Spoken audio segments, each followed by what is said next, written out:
82, but there was a spike of 87. Yeah, it's amazing the human body can live without the frontal lobe. Well, considering your safety, the only real risk to you, as a night watchman here, if any, is that these characters, if they happen to see you after hours, probably won't recognize you as a person.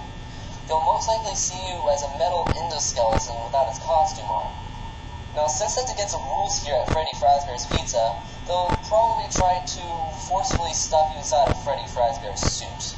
Now, that wouldn't be so bad if the suits themselves weren't filled with crossbeams, wires, animatronic devices, especially around the facial area.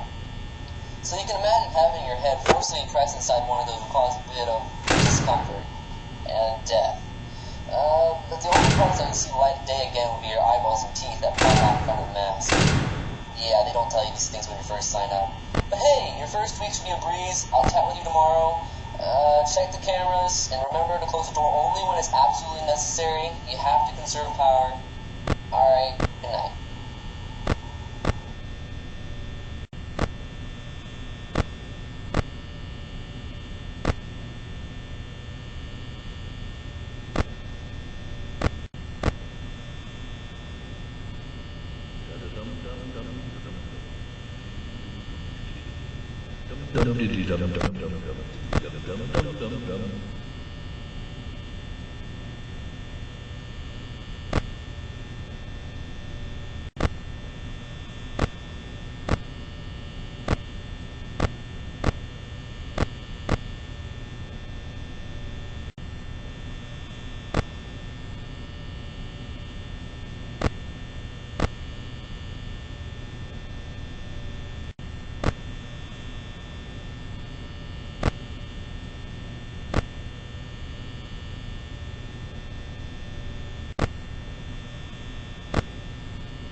dum dum dum dum dum dum dum dum dum dum dum dum dum